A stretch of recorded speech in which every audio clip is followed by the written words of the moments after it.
जब से पुनर्विवाह की बात चली है, रमेश की विचित्र मनस्थिति है, शादी करे या न करे। लेकिन जब से जया को देखकर आए हैं, विवाह न करने का विचार बदलने लगा है। अभी कुछ साल ही बीते हैं पत्नी साधना के देहांत को। उस समय तो दृढ़ निश्चय कर लिया था कि अब पत्नी की जगह किसी को नहीं देंगे, लेकिन जया की सुंदरता देखने के बाद उनका दृढ़ निश्चय डगमगाने लगा है। उस पर उन लोगों ने शादी के लिए हाँ भी कर दी है। सोचा प्रोफेसर शर्मा की सलाह ली जाए। करीबी मित्र होने के साथ ही वे समझदार, सुलझे हुए वो आदर्शवादी इंसान हैं। यार, बड़ी दुविधा में हूँ, दोबारा विवाह करूँ या ना करूँ? बड़ी झिझक के साथ रमेश ने पूछा। दोबारा नहीं रमेश, तिवारा। अपनी बालिका वधू को क्यों भूल जाते हो? और मैं कहता हूँ, फिर से शादी करने से तो अच्छा है अपनी बालिका वधू को ही ले आओ। भली लड़की है, तुमने त्याग दिया तो बेचारी भाइयों की चाकरी करते हुए जीवन व्यतीत कर रही है। कभी तो उसकी भी सुध लो। रमेश खींच गए। बेवजह शर्मा की सलाह लेने आ गए। उन्होंने तो बातों को और भी उलझा दिया। अब उस पागल को घर ले आओ जिसका चेहरा तक नहीं देखा, जिससे सालों पहले ही नाता तोड़ चुका हूँ। रानी नाम था उसका। रमेश तब यही कोई 15-16 साल के थे। पढ़ना लिखना चाहते थे, लेकिन परिवार के बाल विवाह की परंपरा के बलि चढ़ गए। बाबूजी के दबाव के का चलते नाना करते हुए भी रानी से विवाह करना पड़ा। चूंकि रानी अभी 13-14 साल की ही थी, इसलिए गौना 5 साल बाद होना तय हुआ। रमेश खुश हो गए कि बाबूजी ने रानी नाम का जो फंदा गले में डाला था, 5 साल तक उससे पीछा छूटा। वो जी जान से पढ़ाई में जुट गए। इसी बीच रमेश के बाबूजी का देहांत हो गया। माँ तो पहले ही चल बसी थी। बाबूजी ही कभी कभार रानी की सुध लिया करते थे, पर उनके देहांत के बाद तो रमेश ने जैसे उसे भुला ही दिया। 5 साल बाद जब रानी के पिता ने गौने की बात छेड़ी तो रमेश अभी नहीं कहकर बात टाल गए। इधर पढ़ लिख कर वो अफसर बन गए। दिखावा पसंद तो थे ही वो। अफसर बनने के बाद अनपढ़ गंवार रानी उन्हें अपनी गृहस्थी के लिए अनुपयुक्त लगने लगी। उन्होंने साफ-साफ कह दिया कि ऐसी गँवार पत्नी को वो घर नहीं लाएँगे, और फिर कई लड़कियों को देखने के बाद उन्होंने साधना को पत्नी के रूप में चुना। अमीर घराने की साधना की सुंदरता, शिक्षा और रहन-सहन के तरीकों देखकर रमेश खुश हो गए। ये बात और है कि साधना ने कभी गृहस्थी का कार्यभार न संभाला। सारे काम के लिए उसने नौकर लगवा दिए और खुद बन-संवर कर दिन भर घर में बैठी रहती, लेकिन रमेश को कोई शिकायत नहीं थी। इधर रानी के बारे में कभी-कभार सुनाई दे जाता कि उसका मानसिक संतुलन गड़बड़ा गया है। वो दिन भर बस पूजा-पाठ, घर में काम-काज में व्यतीत करती है। किसी से मिलना-जुलना नहीं, उठना-बैठना नहीं। लेकिन रमेश पर इन बातों का कोई प्रभाव नहीं होता था। वो तो बस साधना को पाकर मगन थे, लेकिन उनकी खुशियों को शायद रानी की ही आह लग गई। पिछले साल साधना को ऐसा बुखार हुआ कि वो ठीक ही नहीं हो पाई। उनके देहांत के बाद एक बार फिर रमेश अकेले रह गए। घर में 2 नौकरों के साथ कुछ साल तक सब यूं ही चलता रहा। लेकिन फिर लोगों ने सलाह देनी शुरू कर दी कि अभी उम्र ही क्या है, यूं अकेले जीवन थोड़े ही बीतेगा। शादी कर लो, तुम्हें आसरा भी मिल जाएगा और वंश बढ़ाने के लिए कुल दीपक भी तो चाहिए। और ये लोगों की सलाह का ही नतीजा है कि दोबारा विवाह का जिक्र होने लगा है।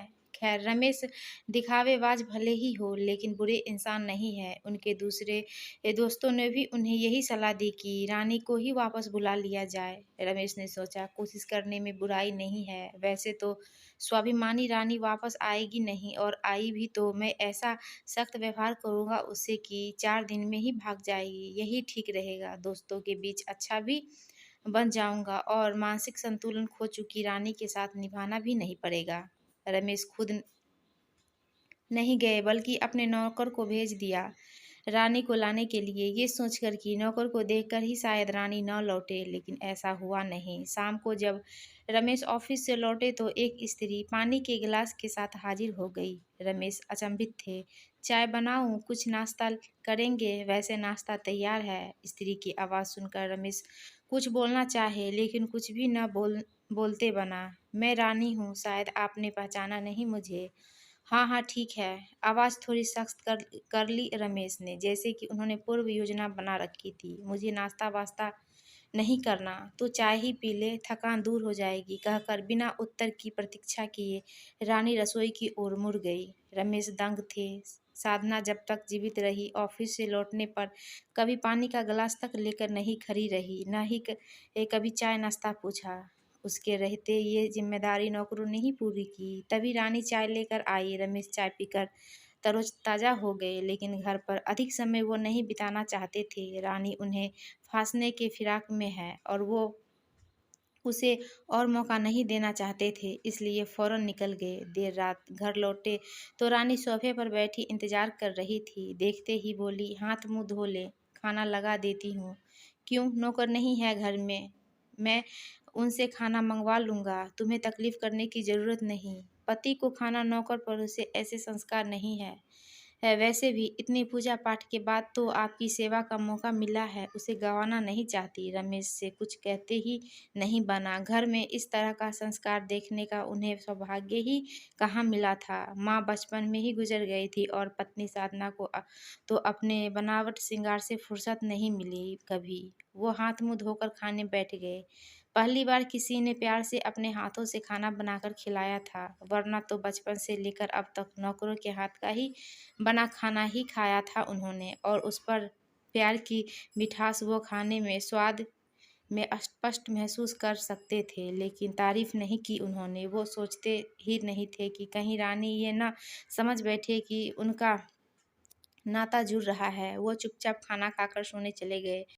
सुबह भी बिना किसी से कुछ कहे जल्दी ही निकल गए, ताकि उस पतिव्रता से सामना न हो। लेकिन एक बात वो महसूस कर रहे थे कि वो दिन भर उनके दिलो दिमाग से नहीं हटी, बल्कि चक्कर काटती रही। ऑफिस से छूटने के बाद मित्र मंडली के साथ चौकरी जमाने की तो उनकी पुरानी आदत थी, लेकिन आज तो उनका घर जाने का मन ही नहीं हो रहा था। एक अजनबी स्त्री के रहते घर में जाना ठीक नहीं लग रहा था। अजीब सी उलझन थी मन में। वो पत्नी के सारे अधिकार जमाने की कोशिश कर रही थी, और ये बिल्कुल भी भूल चुके थे कि उससे कभी उन्होंने ब्याह किया था। लेकिन देर रात ही सही, उन्हें घर तो लौटना ही था। घर लौटे तो फिर रानी इंतजार करती मिली। मैंने कहा था ना तुमसे कि मेरी चाकरी को नौकर है घर में, तुम्हें चिंता करने की आवश्यकता नहीं। नौकरों को मैंने छुट्टी दे दी है, मुझसे बिना पूछे। मैं आपकी पत्नी हूँ, निर्णय लेने का अधिकार है मुझे। अब मैं आ गई हूँ तो नौकरों की क्या ज़रूरत है? रमेश खिंच गए। ये तो बेवजह अधिकार जता रही है और घर में घुसपैठ करने की कोशिश भी कर रही है, लेकिन बोलते कुछ भी नहीं। रात भर सो भी नहीं पाए ठीक से, इसलिए सुबह जल्दी उठकर भागने की उनकी योजना भी आज विफल हो गई। सुबह सुबह रानी से सामना होना तो होना ही था। वो चाय का ट्रे लेकर बेडरूम में चली आई। रमेश तो बेचारे अपने कपड़ों को संभालने में लग गए। तुम यहाँ क्यों आई चाय देने? और मैं क्या आपके कमरे में भी नहीं आ सकती? बड़ी ढीठ है ये तो, हर रोज एक नए अधिकार के दावे के साथ मेरे जीवन में प्रवेश के लिए प्रयास श्रद्ध। ठीक है, रख दो चाय, मैं पी लूँगा। आप मुझसे नज़रें चुराकर क्यों बातें करते हैं? इतनी बुरी शक्ल नहीं है मेरी कि सुबह देख ले तो दिन भर पानी ना मिले। कहते हुए खिलखिलाकर हंस दी वो और बाहर चली गई। पहली बार रमेश ने रानी को नज़र उठाकर देखा था। जैसा सोचकर उन्होंने रानी का परित्याग किया था, वो वैसी बिल्कुल भी नहीं थी। सुंदरता में साधना से कम नहीं थी, न ही उसका रहन-सहन बेसलीकेदार था। हाँ, उसने साधना की तरह मेकअप नहीं थोप रखा था, लेकिन उसकी सादगी में एक अलग ही बात थी। लेकिन अगले ही पल रमेश को लगा कि वो ये सब क्यों सोच रहे हैं? उन्हें क्या मतलब? वो चाहे जैसी दिखे। चाय पीकर वो नीचे उतरे तो घर एकदम बदला-बदला सा लगा उन्हें। पूरा घर अगरबत्ती की खुशबू से महक रहा था। शायद अभी-अभी रानी पूजा करके उठी है। रमेश के नीचे आते ही प्रसाद की थाली लेकर रानी हाजिर हो गई, पर रमेश को इन सब में रुचि नहीं थी। मैं कभी पूजा पाठ नहीं करता और न ही ईश्वर में विश्वास करता हूँ। पिता के देहांत के बाद इस घर में कभी पूजा पाठ नहीं हुई। बेहतर होगा कि तुम भी अपनी नौटंकी इस घर में न चलाओ और न ही इस घर को अपने अनुसार चलाने का प्रयास करो। रमेश ने जानबूझकर बहुत सख्ती से ये बात कही थी, लेकिन रानी के चेहरे पर उन्हें कोई रोष नजर नहीं आया। मैं अपने अनुसार घर चलाने का प्रयास नहीं कर रही हूँ। हाँ, लेकिन जब से इस घर में हूँ, पूजा पाठ का अपना नियम नहीं बदलूंगी। बरसों पूजा करके ही तो आपको पाया है। अब अगर पूजा छोड़ दूंगी तो ईश्वर समझेंगे कि मैं स्वार्थी हूँ। काम बन गया तो उन्हें भुला बैठी। रमेश फिर अचंभित, जिस स्त्री का उसके पति ने अकारण ही परित्याग कर दिया था हो, उस पति के लिए व्रत उपासना पूजा पाठ कोई स्त्री कैसे कर सकती है? और किस विश्वास के बल पर शायद रानी ने रमेश के मन ही की बात पढ़ ली थी। मुझे विश्वास था ईश्वर मेरे साथ बुरा नहीं कर सकते। जन्म जन्मांत तक का रिश्ता ऐसे टूटता है भला? इतना विश्वास एक ऐसे व्यक्ति पर जिसे परखने का मौका भी नहीं मिला कभी। नहीं, सब बकवास है, मुझे फांसने और आकर्षित करने की कुशल चाल, लेकिन मैं इसकी बातों में आने वाला नहीं हूँ। यूं ही 1-2 महीने कब बीत गए रमेश को पता ही नहीं चला, लेकिन इस दौरान वे महसूस करने लगे कि रानी की उपस्थिति अब उन्हें बुरी नहीं लगती। सच पूछो तो घर क्या होता है, रिश्ते किस तरह जिए और सहेजे जाते हैं, ये उन्हें रानी के इस घर में आने के बाद ही पता चला था। उसकी हर बात का, हर हरकत का ना चाहते हुए भी वो साधना से तुलना करते, और इस तुलना में रानी हमेशा साधना को पछाड़ देती, लेकिन वो ये बात रानी पर जाहिर करना नहीं चाहते थे। वो तो बात बात पर कड़वी बातें कहने कहने का, उसका अपमान करने का कोई मौका नहीं चूकते थे, लेकिन रानी हर हाल में शांत बनी रहती, बस चुपचाप जिम्मेदारियां निभाते हुई। कोई अपेक्षा नहीं, कोई सपने नहीं। शायद पति के घर में जगह मिल जाने के बाद उनका कोई सपना शेष बचा ही नहीं था, लेकिन इसी बीच एक घटना घट गई। रमेश अपने बेडरूम में सोए थे। आधी रात बीत चुकी थी कि बिस्तर पर किसी के हाथ का स्पर्श पाकर वो हड़बड़ा कर उठ गए। ये रानी का हाथ था। बस उन्होंने न आगे देखा न पीछे, बस बरस पड़े उस पर। शर्म नहीं आई तुम्हें आधी रात को एक पुरुष के कमरे में यूं प्रवेश करते? अब तक जो करती आई तुम उसे मैं अनदेखा करता रहा। मुझ पर, मेरे घर पर जबरन अधिकार जमाती आई, फिर भी मैंने कुछ नहीं कहा। लेकिन अब तुम मेरे शरीर पर भी अधिकार जमाने की योजना बनाने लगी हो। जब मैं तुम्हें पत्नी मानता ही नहीं तो क्यों मेरे गले पड़ रही हो? छी, मैं तो सोचता था कि तुम शरीफ हो, संस्कारी स्त्री हो। रानी की आंखें भर आई, लेकिन वो एक शब्द न बोली, फौरन कमरे से निकल गई। सुबह रमेश की आंखें खुली तो उसे लगा कि आज तो चाय भी नसीब नहीं होगी। रात तो इतना कुछ सुनाने के बाद शायद रानी मुंह फुलाए बैठी होगी, लेकिन नीचे उतरे तो डाइनिंग टेबल पर चाय नाश्ता तैयार मिला। हाँ, रोज की तरह रानी का मुस्कुराता हुआ चेहरा नजर नहीं आया उन्हें। वो बेचैनी से यहाँ वहाँ देखने लगे, लेकिन रानी नजर नहीं आई। अब उन्हें लग रहा था कि शायद रात को वो कुछ ज्यादा ही कह गए थे। उन्हें इस तरह प्रतिक्रिया नहीं करनी चाहिए थी, लेकिन फिर अगले पल सोचा, बोल दिया तो बोल दिया, अब इतनी सी बात के लिए माफी थोड़े ही मांगूंगा। उस दिन रमेश ऑफिस चले तो गए, पर काम में उनका मन बिल्कुल भी नहीं लगा। पहली बार रानी का अपमान करके उन्हें इतना बुरा लग रहा था। काफी सोच विचार के बाद आखिरकार उन्होंने तय किया कि रानी से जाकर कह ही दूंगा कि गलती हो गई।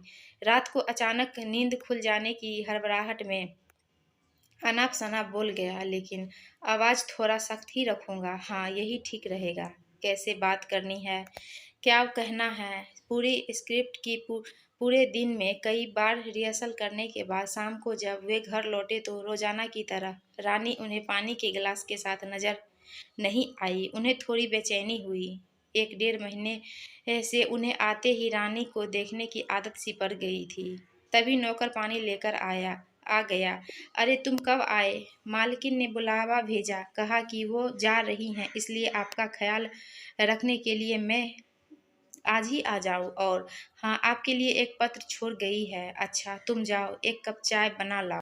नौकर को भेजकर रमेश फौरन पढ़ने बैठ गए। क्या संबोधन दूं तुम्हें, समझ ही नहीं पा रही, इसलिए बिना संबोधन के ही पत्र शुरू कर रही हूँ। जानती हूँ तुम खुश होगे आज मेरे जाने से, और ये भी जानती हूँ कि मेरे आने के पहले ही दिन से तुम इसी प्रयास में थे कि मैं घर छोड़ जाऊँ, इसलिए बात बात पर मेरा अपमान करते रहे। वरना इतना बुरा बोलना तुम्हारा स्वभाव नहीं है, ये मैंने पहले दिन ही तुम्हारा चेहरा देखते ही पढ़ लिया था। तुम अपने लक्ष्य में सफल हुए। खैर, मुझे कोई शिकायत नहीं। ईश्वर ने पति सेवा का भले ही कुछ दिनों के लिए ही सही जो मौका दिया, उसके लिए मैं उनकी बड़ी आभारी हूँ।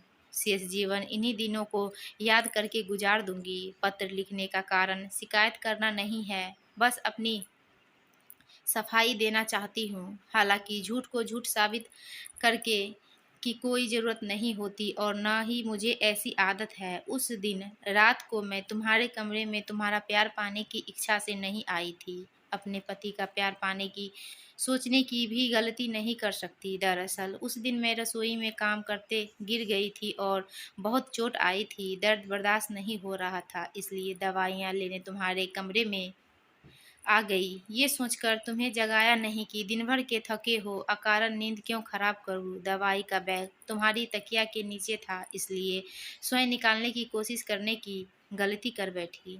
नहीं जानती थी कि पति के बिस्तर पर हाथ रखना भी एक पत्नी के लिए इतना बड़ा अपराध हो सकता है। तुम्हारी किसी बात का इतने दिनों में बुरा नहीं माना, लेकिन अपने चरित्र के विरुद्ध कुछ भी नहीं बर्दाश्त कर सकती, इसलिए जा रही हूँ। नौकर को बुला भेजा है और उसे सारी बातें समझा दी है। वो मुझसे भी बेहतर तुम्हारा ख्याल रखेगा। रानी का पत्र पढ़ते पढ़ते रमेश की आंखों से आंसुधारा बह निकली। शायद ये पश्चाताप के आंसू थे। नहीं, अब रानी को वो और वनवास नहीं देंगे, और जब रानी जैसी पत्नी है तो जया से पुनर्विवाह करने का तो प्रश्न ही नहीं उठता। इस बार वो स्वयं जाएंगे रानी को लेने, पूरे जीवन भर अपने पास रखने के लिए। उसे शेष जीवन में पत्नी का वो सारा मन अधिकार देंगे जिसकी वो अधिकारनी है। आज उन्हें पहली बार रानी की अहमियत समझ में आ रही थी, और विवाह की भी। आज वो सोच रहे थे कि सचमुच 7 फेरे का बंधन बहुत मजबूत होता है। हम लाख कोशिश करें लेकिन ये बंधन नहीं टूटता। ईश्वर ने पत्नी के रूप में उनके लिए रानी को ही चुना था। उन्होंने साधना से विवाह करके ईश्वर की इच्छा के विरुद्ध जाने की कोशिश की। शायद इसीलिए ईश्वर ने साधना को उनसे छीन लिया। हमारे कानून की तरह ईश्वर की अदालत में भी शायद दूसरे विवाह को वैधानिक नहीं माना जाता। लेकिन अब सारी गलतियों को सुधारने का अवसर आ गया है। अगली सुबह उन्होंने जया के परिवार में संदेशा भिजवा दिया कि उन्हें विवाह नहीं करना, और स्वयं रानी को लेने के लिए निकल पड़े।